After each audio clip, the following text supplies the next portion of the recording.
All right. Good afternoon. This is Coach Dave March, and this is the Growth Mindset Podcast. Thanks for tuning in. Um, on every other day here, we have different guests, and today we have a special guest, Abigail. Abigail is part of Lead with Abigail. And thanks for jumping on, Abigail. Thank you for having me. I'm pretty impressed that you got the name Growth Mindset Podcast. How has no one taken that before? It's such a solid name. Yeah, Congrats. yeah. Well, I mean, I guess nobody has trademarked it yet, so maybe, maybe that should be something I should do immediately. Yeah, There we go. See, this is why I'm a business coach. yeah. Awesome, awesome. Well, yeah. I wanted to kind of get your insights and understand more about your business, and it sounds really interesting. So, what are some key trends that you see are shaping the industry right now, and how do you see them evolving? Well, why don't I tell you a bit about what industry I'm in and what field I'm playing in so I can Perfect. orient listeners to what we're talking about here. Totally. Let's do it. I am uh, got a business management certificate after leaving academia, frustrated by the rate of change of knowing better but not doing better, and moved into teaching at the Rady School of Business here in San Diego.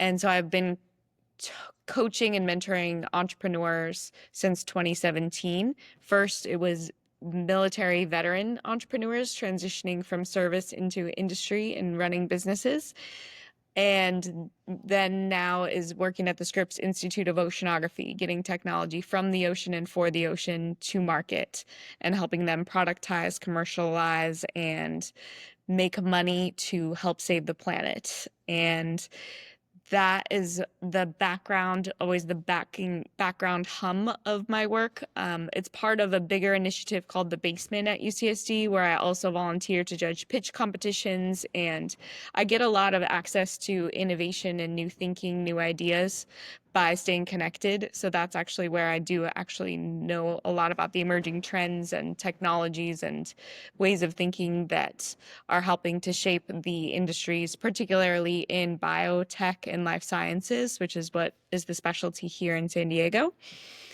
Also, I've developed a coaching practice. I had a business doing leader and team development through outdoor adventure. We would do executive coaching as well as weekends of bringing leaders together from different industries to climb mountains, canoe down rivers, build community through rock climbing, adventuring, where you can obviously many people can see the overlap of the business challenges that are metaphorical and experienced in a very similar way in the outdoor environment. You need to communicate, you need to make decisions, you need to manage risk. And so that was a fun experiment to do for 5 years. And executives don't love to sleep on the ground, it turns out. So I moved into more of a front country facilitation practice where I still serve as an executive leadership coach, doing assessments, usually starting out with a 360 so people can get a full self awareness and understanding how they see themselves, how other people see them, what are the gaps, and then developing leader plans, growth plans, so that they can track progress over time and really look at who am I being. Doing that inner work, I think, is essential to any kind of business or life endeavor to start with. And then I also do team and organizational development. So that's usually in a consulting form, sometimes for a long time doing EOS implementation using frameworks like traction and four streams of value acceleration to help companies and growth growing scaling startups to be able to see what is the 10-year vision, 3-year picture, 1-year plan, 90-day rocks accountability system, so that a cohesive group of leaders can work together towards a common north star. So it's aligning stakeholders, defining and refining that vision and the traction mechanisms to help ensure success. So that work right now primarily exists for digital web agencies. So I work with companies, typically 10 to 250 people, where they're either doing strategy and branding is one client that I work with, an awesome team called Broad Agency, women-owned, women-led, for women, doing strategic creative branding work, as well as one other front-end web development firm. So they're building design systems for large-scale organizations like Caterpillar, PetSmart, Ulta, Indeed, who is the latest one? IBM, Investor Relations, but it's a tiny team. So they're able to augment, and I lead the developers and project managers who do the technical work to deliver products. So it's very similar actually as climbing a mountain, because you're aligning on expectations and communicating needs and exploring requirements again and again to say, what does success look like here? What do I need to succeed? Let me tell you what I need from you to succeed, and let's move forward together, being the best humans we can be. So I'm all about human-centered work and sort of leader and team development and designing work systems and processes to collaborate and communicate well. Awesome. Emerging trends, I mean, the thing that's I'll be a counter to what probably everyone mentions on this podcast, to the answer to that question, is AI. I would say that there's also a backswing and a counter mechanism where there's desire and investment into in-person gatherings. I just got back from a conference in Philadelphia with 50 agency owners and leaders, where it was in-person, small groups. You can only get that resonance and kind of learn from each other.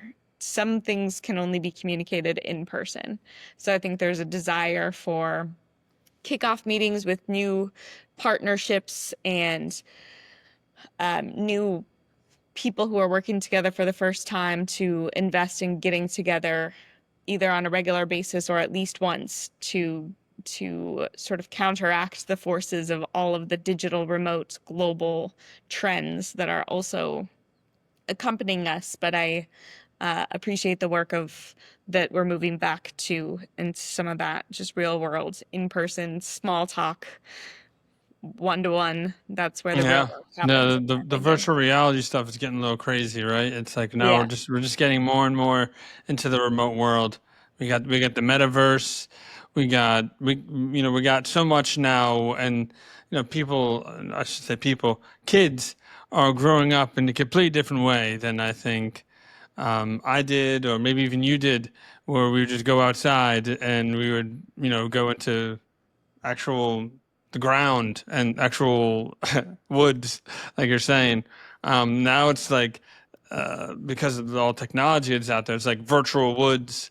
It's all virtual this, virtual that, and yeah, it's getting crazy. Someone's got to balance the scales to bring people back to nature, if you will, and back to just real experiences outside. That's so important. Yeah, exactly. Yeah. Um, so curious, what strategies do you use to stay ahead and continuously grow as a leader? I have a meditation practice that I sit still and listen to my body and my breathing for 10 minutes every day. I think that's absolutely essential. Going back to thinkers thousands of years, I think some of the greatest brilliant minds who I respect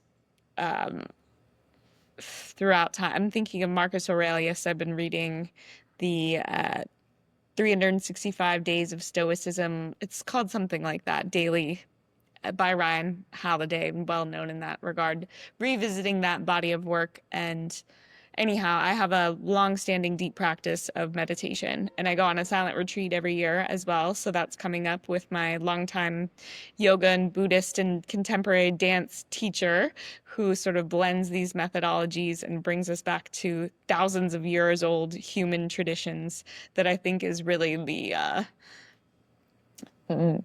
the gateway to clear thinking is starting the day with presence and calm and clarity and coherence amongst myself before I try to move in and help other people put my own oxygen mask on. And the other thing that's been fun to explore that's actually more cutting edge and new is this thing called deep end fitness rather. Huh. That's breath holds and work under water, lifting weights and working with teammates to do different sorts of challenges. So working again with like breath and body at the physiological level is how I stay. What was the word you used in your question? Stay, I don't know, relevant, calm, uh, Uh, ready. yeah, yeah. I think well, we used evolving, Yeah. continuously grow. So, Yeah. well, and I think the point with growth mindset and something that I continuously think and challenge my clients to do is to get outside of our domains of thinking. Design thinking, popularized by IDEO, really popularizes this. If you have an education problem and you're looking to fill seats, look at how the airlines fill seats. They do this every day. Same problem. They have some unique solutions that can be applied, maybe different, there's different rates for different seats in a classroom. And so I constantly challenge myself to read philosophy, read finance, read different disciplines that are outside my regular domain so that I can be an active creative problem solver and easily have go-to solutions and frameworks that wouldn't normally be considered in the environments and the watering holes that I'm swimming in. Very interesting. Yeah, it sounds like you got your hands in a lot of different buckets, and you're doing a lot of different things for sure. It's all Um, integrated though. There's a lot of common thread of human-centered, um, just sort of going back to the roots of balancing the things that we know to be true of solitude and community, of emerging cutting edge technology and ancient thousands of year old trends in plant and herbal medicine and indigenous practices and knowing the land. I mean, I think it's just there's a concept called tensegrity in architecture, which means very tall buildings, skyscrapers, they're built to be flexible, right? They have to be structured enough to obviously hold this tall height, and they have to bend with the wind or they're not going to stand up. So that concept of tensegrity, which is also in musical instruments like a violin, it has to be just tight enough to be able to um, have a resonance, and it's the same kind of thing with our attention and our is that it's like a rope slipping through your hands in rock uh-huh, climbing. If uh-huh. you don't want to grab on too tight or too loose, you want to just have your finger on the pulse and let have a healthy balance. And that's what I think is the common thread in my personal and professional life is um, staying attuned and striking the balance between the opposites. Beautiful. Yeah, I mean, really, I really resonate with that. I couldn't probably. I don't think I could have said it better myself. And I'm an author as well, so I think that was great. As we kind of go towards the end of this episode, I know we don't want to make these too long. We just want to pretty quick and punchy. Um, Ryan Holiday, his books on Stoicism has actually been something that I've read myself.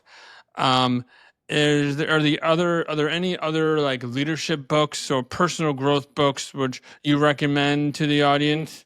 Yeah, I just received a copy through a book exchange of How to Fight by Thich Nhat Hanh, which is Mm, really good. It's a lot about hmm compassion, wisdom, and calm. And it has pictures in it. You could read it to your kids, but it's timeless and ageless, I would say. That's a good one to have on deck. And I'm also, I use the EOS system, which is Entrepreneur Operating System, to mm. have vision, traction, and accountability. And there's just a new book released on data. So it's one of their 6 portals. And so that's a good one to figure out every leader in your organization should have a number that ladders up to the bigger numbers that you're looking at tracking. And I love systems and processes and clarity. So that's a good one also to pick up and see what is the newest EOS thinking on data. I like EOS because it's an amalgam of a lot of different systems. It's a good plastic wrap and lots of off-the-shelf tools for thinking that's been done over time and sort of collected into a nice digestible form. Yeah. That's actually the second time I've heard about the EOS today, so there's something to it. I feel like you would agree. You're someone that kind of looks at synchronicities. I feel like you would agree to that. Yeah, and so that's what I'm always conscious or aware of. Like, I'm hearing that a lot today. There's something to Right. it. Yeah, exactly. It's not for nothing and might be worth double tapping on, right? Yeah, exactly. Yeah. Well, I really appreciate you coming on here, Abigail. If our listeners want to connect with you or collaborate with you or work with you, what's the best way to reach out to you? LinkedIn is a good place to find me. My domain name or URL is Abigail Jones Adventure. It's easy to find me, Abigail Jones, in San Diego here. And you'll find more about my personal life there than my professional life. So be sure to send me a message or a connect request, and you can find out more about how to work with me. Awesome. Awesome. Well, thanks so much for joining in. And this has been the Growth Mindset Podcast. See you later, guys. Bye.